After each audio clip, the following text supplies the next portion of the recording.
this thing is going to be crazy. But before that, let's get to the debunking. Let's get to the debunking of Kamala. This is absolutely crazy. Not only are they going to debunk her, but they're going to back up everything with pure, hard facts. Please make sure this gets in the hands of the ABC moderators. Please make sure this gets in the hands of CBS, CNN, MSDNC. Please make sure this gets in the hands of Kamala's team. It will be extremely helpful for them to see that we didn't miss this. We didn't miss when you lied right there. The ABC moderators did because they was paid to, but we not foolish like that. We saw every single trick. We caught it all. No Diddy. Let's get into it. And then this business about taking everyone's guns away. Tim Walz and I are both gun owners. We're not taking anybody's guns away. So stop with the continuous lying about this stuff. Here's the problem with this statement. It's a lie. It says it right on her campaign website that she will ban assault weapons and high-capacity magazines. And here is Kamala saying it with her own mouth. We want to ban assault weapons, and they want to ban books. And together, when we win in November, we are finally going to pass universal background checks, red flag laws, and an assault weapons ban. And consider weapons of war. It's just common sense to believe that they have no place on the streets of a civil society. Keep in mind, she's not talking about some obscure gun that no one owns. When she says assault weapon, she's talking about the AR-15, which is actually a modern sporting rifle and is the most popular rifle bought by civilians in the country. Not people in the military. We're talking regular, everyday citizens who want a rifle for the defense. According to the National Shooting Sports Foundation, more than 18.1 million modern sporting rifles were sold in the U.S. between 2011 and 2020, nearly 3 times the sales volume reported over the 21 years from 1990 to 2010. What's even crazier is that she doesn't just want to ban the most popular rifle in the country.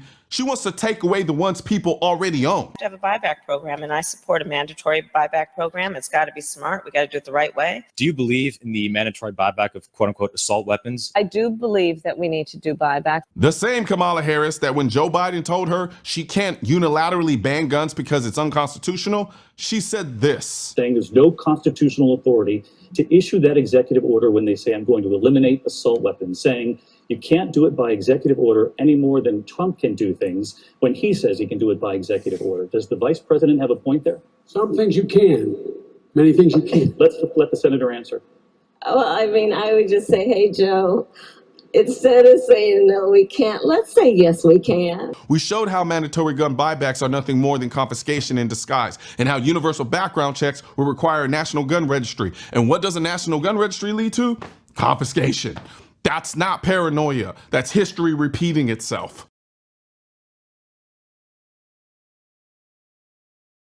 We need to get these military-style weapons off the streets. Senator, let me ask you about some specific policies. In 2019, then Senator Harris said she would support a mandatory gun buyback program for assault weapons. Should she also be, in your opinion, supporting a mandatory gun buyback program? Listen, we're not going to be able to get where we need to go without action in Congress. We've got to pass some laws to deal with this. Now, I was heartened by the fact that 2 years ago, we finally did a gun safety law, the Safer Communities Act. And it was the first gun safety law we passed in 30 years. 30 years. And it was modest, but it did save lives. But clearly, in the wake of what happened just the other day in Winder, Georgia, it's not enough. And the least we can do is move forward on the bipartisan spaces where ordinary people agree. Clearly, there's a disconnect between what the people, the American people, want and what they're able to get out of their government. Again, 87% of Americans believe in background checks. And yet I hear politicians say that it's not guns who kill people, it's people who kill people. And yet we don't even want to know who those people are. We won't even support. Senator Gisbert, yes or no, though? Should she support the mandatory buyback program? Just a yes or no. Listen, look, as a pastor, I've done buyback programs. You can pick this issue or that issue, but I think that again, there's not one single thing that will make all of this go away.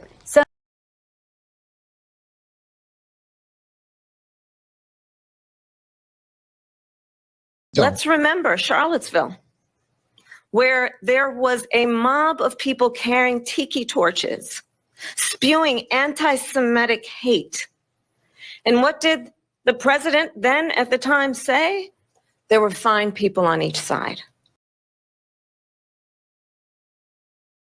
And you had some very bad people in that group, but you also had people that were very fine people on both sides. You had people in that group, excuse me, and you had people, and I'm not talking about the neo-Nazis and the white nationalists, because they should be condemned totally.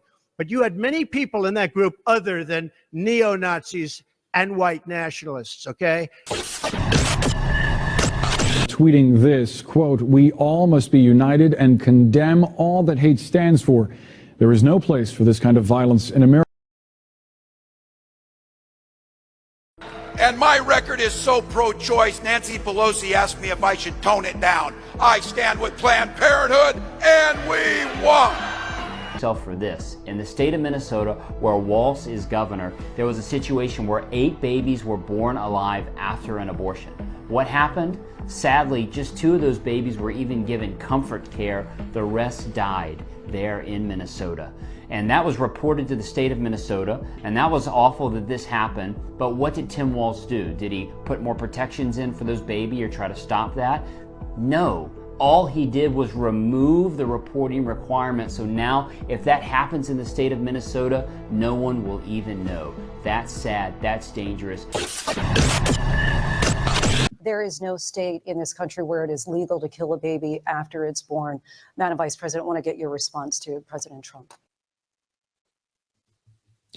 Under Governor Tim Walz, shout out to Tampon Timmy. Under Governor Tim Walz, babies born alive in botched abortions were left to be unalived. Okay? Then he removed reporting requirements.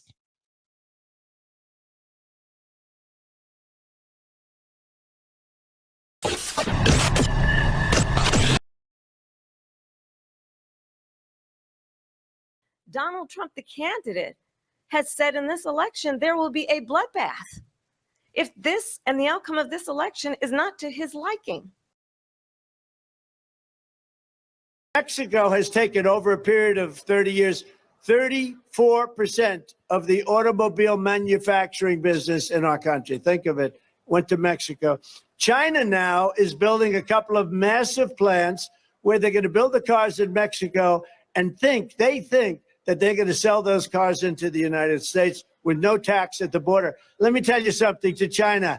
If you're listening, President Xi, and you and I are friends, but he understands the way I deal, those big monster car manufacturing plants that you're building in Mexico right now, and you think you're going to get that, you're going to not hire Americans, and you're going to sell the cars to us. Now, we're going to put a 100% tariff on every single car that comes across the line, and you're not going to be able to sell those cars. If I get elected, now, if I don't get elected, it's going to be a bloodbath for the whole.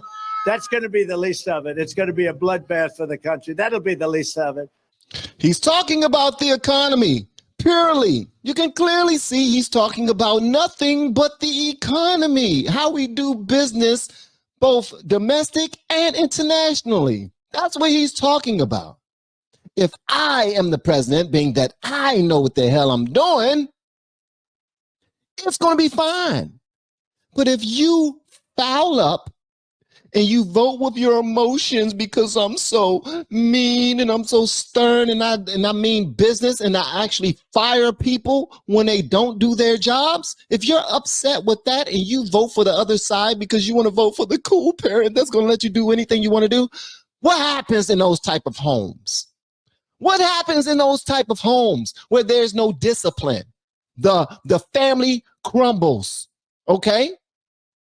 Think about that. Please think about that. So if you're going to vote for that, if you're going to vote for them, it's going to be a bloodbath economically. Come on, that's debunking right there. That right there, that's how you do it. That's how you back it up with actual facts. And it's not made up facts. It's Kamala. It's from her own mouth. It's from her own lips. And the people who are big fans of hers and think that she killed it in the debate, they are just completely disregarding any type of lies that she told. But I have to say this. A lot of those people who disregard those lies that she told, they disregard them because they don't know. They are misinformed. They don't have the information. They trust in the government that they vote for. That's why they don't go out of their way to do their due diligence. I was one of those guys.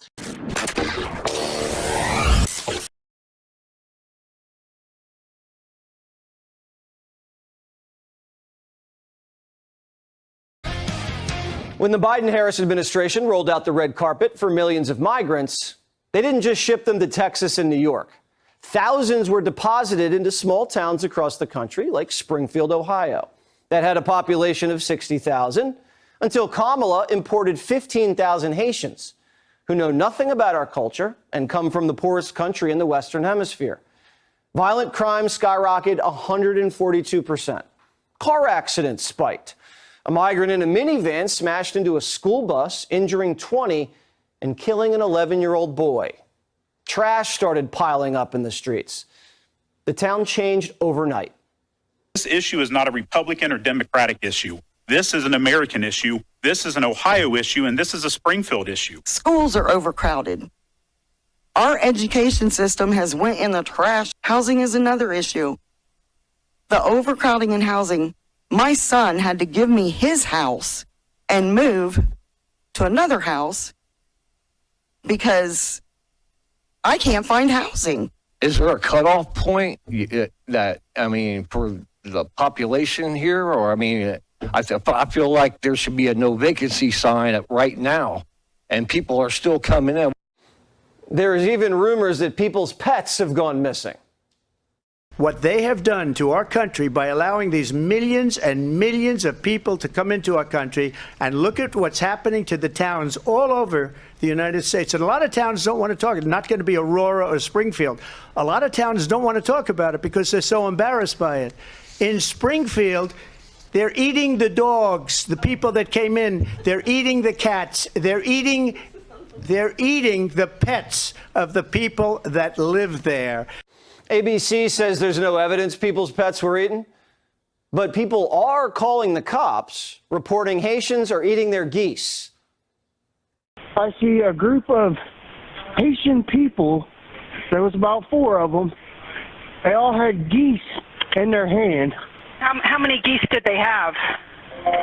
They each had 1.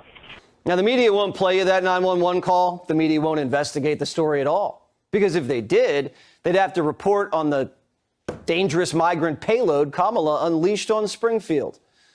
It's like living in a dystopian nightmare. You hope you wake up and it's 2019 again, and then you realize it's 2024, and it's the same thing over and over again, day after day. What's happening is a disruption of the smaller neighborhoods, and it has never been a race issue. It's about color. It's not about color. It's about culture. Your once close-knit community has now been changed, and there are people in your neighborhood that you don't know, that don't speak your language, that live a different lifestyle from you, and it's going to cause some tension. The people of Springfield are begging for help, and help's on the way, just not for them. I don't know of a single homeless Haitian in this town because they all got vouchers. But I can show you a whole bunch of people that have been displaced because I'm that guy. Rob, you know. For 25 years, I've worked with the homeless in this community.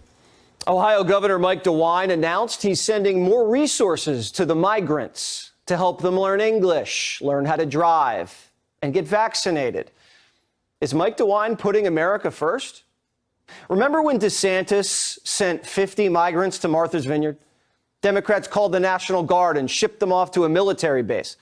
But Kamala Harris sends 20,000 migrants to a small Ohio town and they let it fester. Today we're going to be talking about Springfield, Ohio, and you might not understand why, but you will in just a moment. I don't think a lot of you are going to believe the words that are about to come out of my mouth, but Springfield, Ohio is being overrun by Haitian migrants. Now, what are these migrants doing? They are going to parks, grabbing ducks, cutting their heads off and eating them. They are killing people's pets and don't know how to drive, so they are crashing cars all over the place. They are utilizing the city's resources, and all of this is being given a big thumbs up by our current administration, and nobody's doing anything to stop it. When I say that illegal immigration could quite literally ruin the West, this is what I'm talking about. Let's talk about it more. I think it's like kind of odd that like a guy like me has to come out from doing what I do on a daily basis to have fun, because I see what's going on in these streets, and I see you guys just sitting up there in them comfy chairs and suits, and I'm getting out here every day and I'm broadcasting this, and you guys are just sitting up there in suits or something. Like, I really challenge you guys to get out here and do something. These Haitians are running into trash cans. They're running into buildings. They're running into, they flipping cars in the middle of the street. And I don't know how, like, y'all can be comfortable with this. Like, I don't know, like, who's getting paid from it. I honestly feel like someone's getting paid from it in the background. You got a bunch of people on a bus getting dropped off at a gas station to come down here. I know a single mom that FaceTimed me this morning at the welfare office that really need something. And it's nothing but immigrants over there.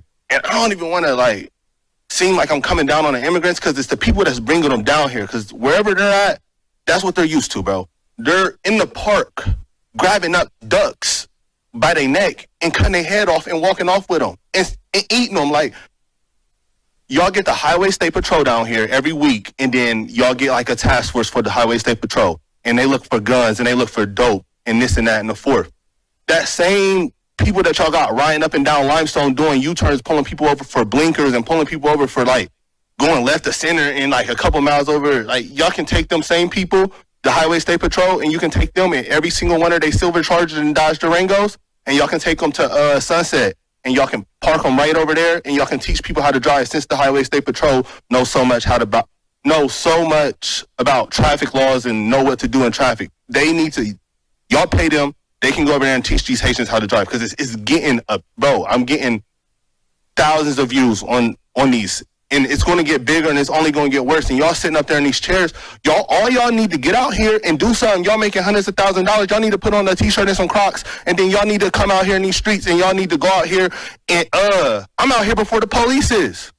Like, y'all need to do something, bro. Y'all really got to stand on business. Y'all getting paid all this money just to wear a suit and sit in a chair. I think it's crazy, bro. We got to do something, bro. It's kids out here getting hurt. Like, only reason I even went on here and said something about it is because somebody told me they walking from the school and a Haitian almost ran into them. And who is getting paid? Like, how much money is y'all really getting paid, like, to bring them over here? Like, I know it's deeper than them. I know that's where they come from, and that's what they do.